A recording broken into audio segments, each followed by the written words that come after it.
Este es un ejercicio, otra gráfica, maldita sea, pero este es un ejercicio para que se den una idea más o menos de lo que uno espera ver, ¿sí?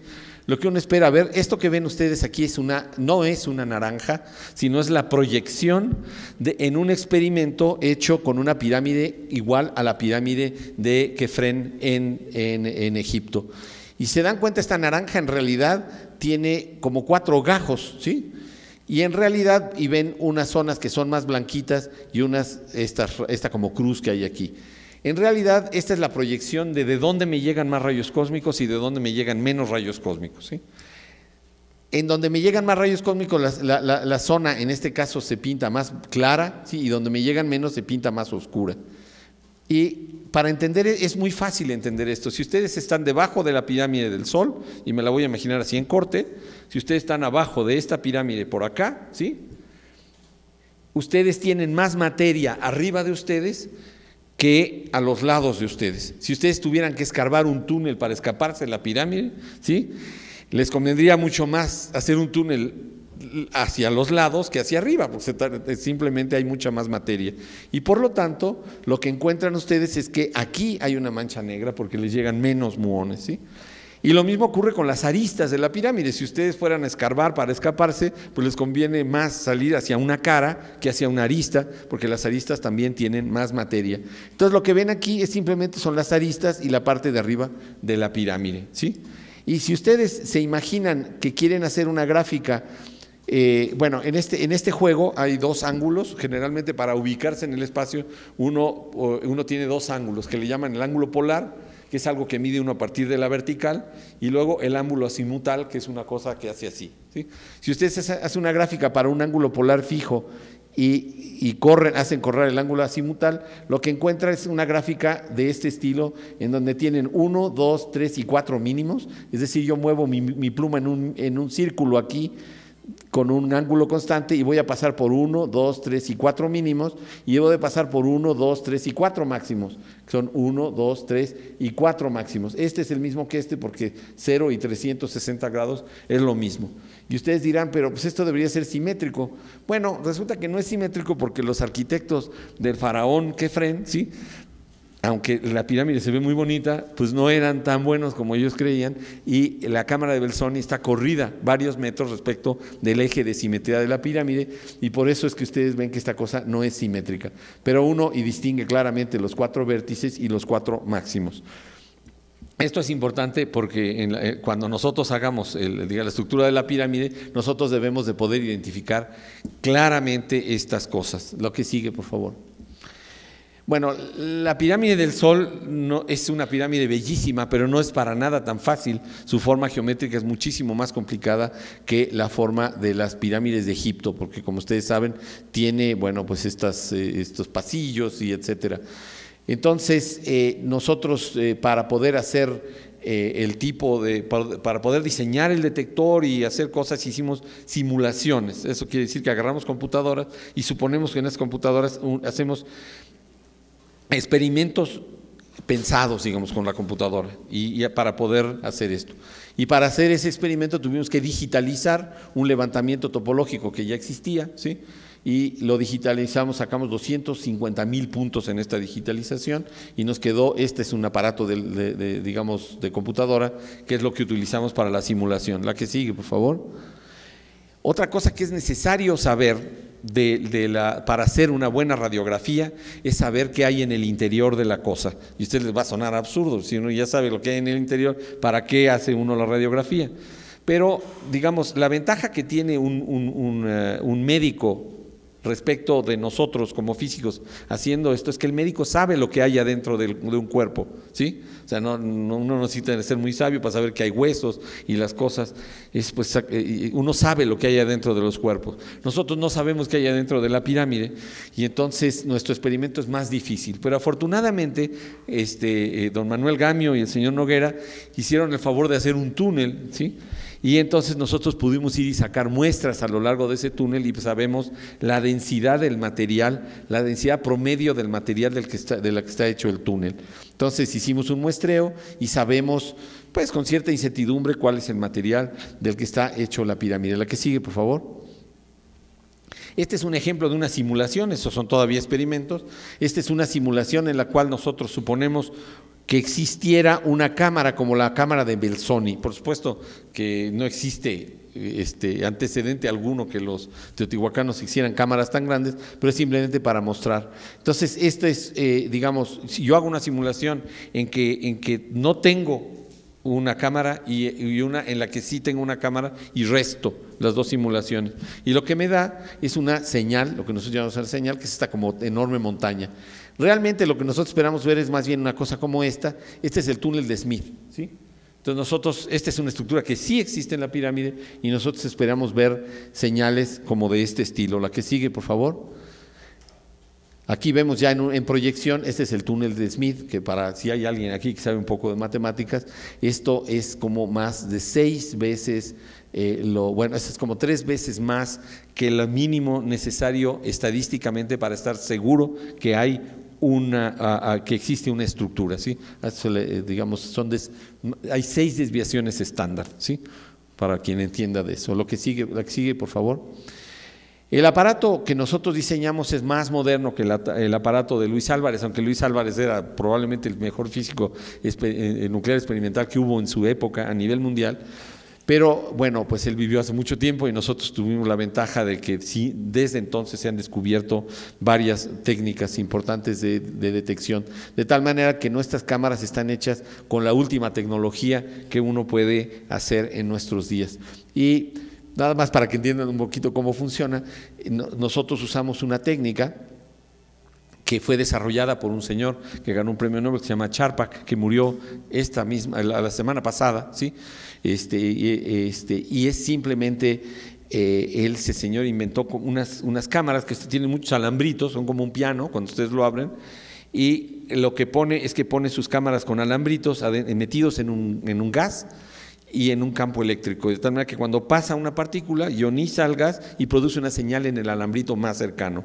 Y todo el chiste es tener una electrónica para ir leyendo alambrito por alambrito y saber cerca de qué alambrito pasó, y así es como deducimos las coordenadas de la trayectoria de cada partícula. Entonces, de nuevo, como les dije, este es un club sándwich donde estas partículas de acá simplemente son unos pedazos de plástico que se llaman centelladores, y esos nos dicen que la partícula fue un muón, y después pasan por estos pianos que, si se dan cuenta, unos tienen sus alambres en un sentido y los otros tienen los alambres en el otro sentido, de tal manera que uno va midiendo coordenadas a lo largo de la trayectoria. La que sigue, por favor. Aquí simplemente les voy a mostrar fotos de cómo se fueron construyendo. Esta es una foto muy temprana, esto debe ser como el año 2003, 2004, cuando hicimos los primeros centelladores ya de tamaño grande, ¿sí? La que sigue, por favor, esto es todavía en el laboratorio. Y los primeros modelos de cámaras multialámbricas, estas son más o menos de risa. Esto mide 10 centímetros en un sentido y 2 centímetros en el otro, ¿sí? Esta mide 10 por 10 y esta mide 20 por 20. La que sigue, por favor. Y esta esta es la primera de las cámaras que está adentro de la pirámide del Sol. Es una cámara que mide 1 metro por 1 metro. Aquí ven los alambritos, digamos, se alcanzan a distinguir los alambritos soldados sobre esta superficie. La primera cámara se terminó de construir en el año 2005. La que sigue, por favor. En el año 2005 la probamos, ¿sí? Se le hicieron las primeras pruebas. La que sigue, por favor.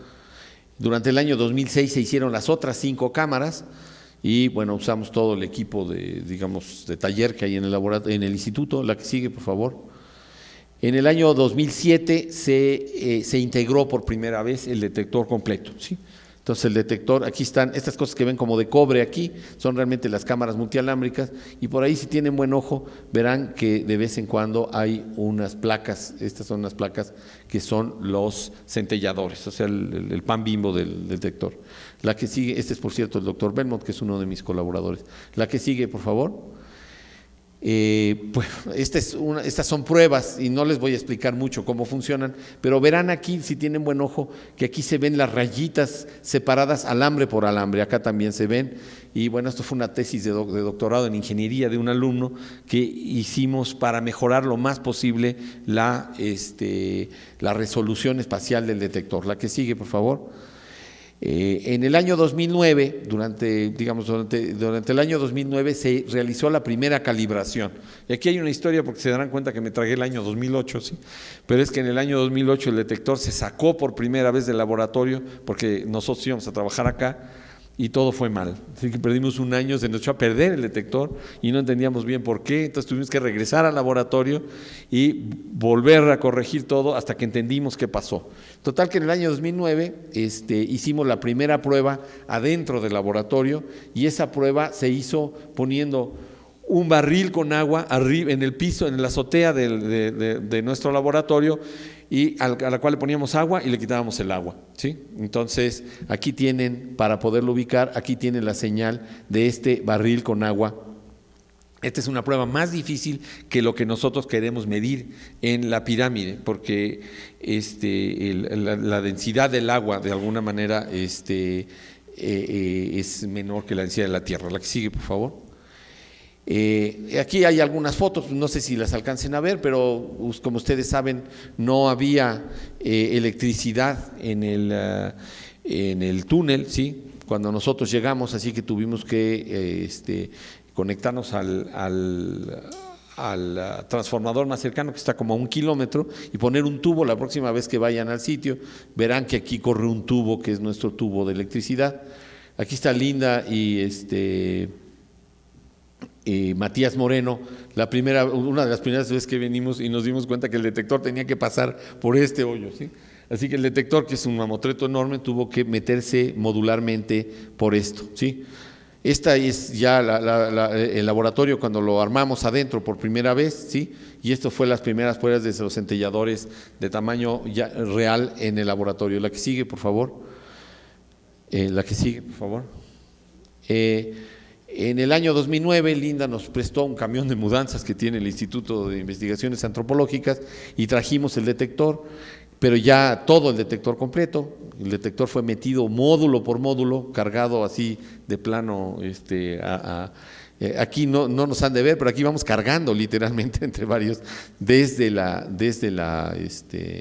el camión de mudanzas de Linda hasta el laboratorio. Sí se llevaron, fueron llevando unos por uno, hasta que aquí Alejandro nos permitió acercarnos más, ¿sí? Pero el caso es que hubo que meterlo todo, y aquí ya se va viendo más o menos integrado el detector, ¿sí? La que sigue, por favor. Entonces, en este momento, el detector, este año el detector se echó a andar y ya estábamos a punto de empezar en enero, cuando se vino la huelga del SME, ¿sí? Y ahí nos dimos cuenta que teníamos el problema de que se iba la luz por periodos mucho más largos que lo que soportaba nuestro no break. Entonces lo que tuvimos que hacer fue poner una planta, ¿sí? Que nos dio bastante calamidades, por ciento, a la planta misma, y pues nos llevamos un tiempo más o menos largo. Entonces, en la actualidad, nosotros llevamos ya varias veces tomando datos, y mientras yo les muestro las últimas 2 transparencias, les voy a hacer una demostración y con eso termina mi plática, ¿sí? Que es la primera vez que hacemos esa demostración en público, pero el detector está siendo monitoreado constantemente desde Ciudad Universitaria por red inalámbrica, ¿sí? Y entonces en este momento este joven aquí, que es uno de mis estudiantes, les va a mostrar, espérenme un momento que termino aquí mis 2 transparencias que faltan, pero se va a conectar y les va a mostrar adentro de la pirámide, ¿sí? Les va a mostrar los parámetros que estamos midiendo y les va a mostrar los muones conforme van pasando, las señales que dejan los muones en el detector. Entonces nunca lo habíamos hecho, ¿sí? Así en vivo. Entonces simplemente esto es el estado actual, es que esencialmente todas las etapas del experimento se han concluido hasta el momento. Llevamos una 1/4 parte del experimento en la actualidad y el análisis es lo único que nos va faltando. La que sigue, por favor, que es la última, ¿sí? Yo quiero agradecer, por supuesto, este trabajo no se hace por una sola persona, ¿sí? Y hay una serie de colaboradores, son investigadores del Instituto de Física, hay técnicos, hay un montón de estudiantes que han participado y por supuesto nuestra socia indispensable es Linda Manzanilla, quien nos ha abierto a la parte del mundo arqueológico que para nosotros es muy complicado. Entonces, si podemos en este momento pasar la señal de uno a otro, tal vez si tienen alguna pregunta, yo los voy respondiendo y luego les voy mostrando la señal. Muchísimas gracias.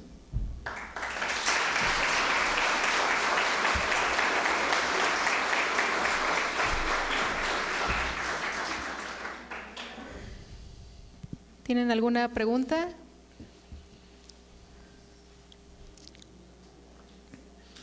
No se intimiden.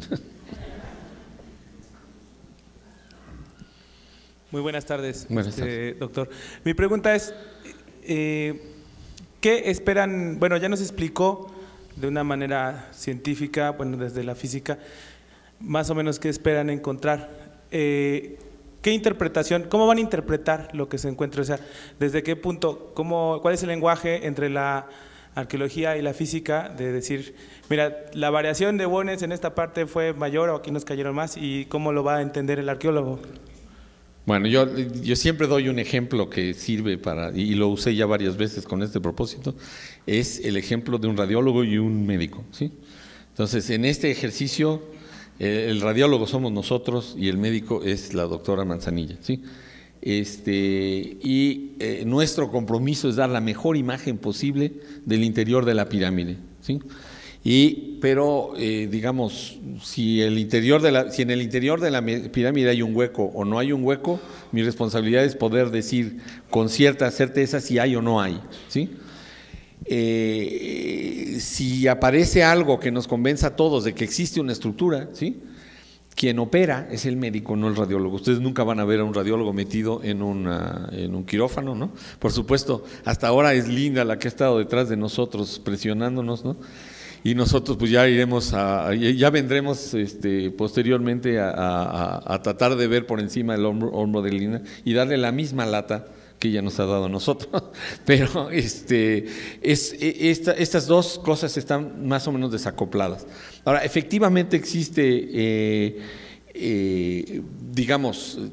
tiene que haber una instancia en la que nosotros nos convencemos de que hay algo o de que no hay. Hay estructuras muy obvias en la pirámide que nosotros debemos de poder, que vamos a usar como puntos de calibración, porque la pirámide tiene túneles conocidos y además tiene los pasillos, ¿sí?, y las aristas y la parte de arriba. O sea que todo eso nosotros debemos poderlo entender y es en base a eso que nosotros nos vamos a calibrar. Nuestra calibración va a venir de poder decir, miren, aquí pasa el pasillo del segundo cuerpo, etcétera. Vamos a poder decir. Y vamos a poder determinar vamos a poder determinar en un momento dado algún tipo de incertidumbre, ¿sí? Estas medidas no son 100% precisas, como tampoco las son las de un radiólogo, ¿sí? O sea, ojalá nunca les haya pasado a ustedes o nunca les vaya a pasar, pero si ustedes tienen, digamos, un cáncer de mama, un cáncer de próstata o alguna cuestión así, se van a dar cuenta que la resolución espacial de un radiólogo realmente su vida depende un poquito de qué tan rápido se detectan estas cosas, ¿no? Entonces, la resolución espacial ese va a ser como nuestro límite y nosotros vamos a decir, dentro de estas limitaciones, nosotros creemos que hay o que no hay, ¿sí? Pero de ahí para el real, las preguntas sobre qué significado tiene, nosotros no las podemos responder, ¿no? O sea, sí. No, nosotros nos hemos puesto, digamos, si todo va bien, porque ya nos ha ido mal algunas veces, pero ahora el experimento ha estado operando bastante bien, ¿sí?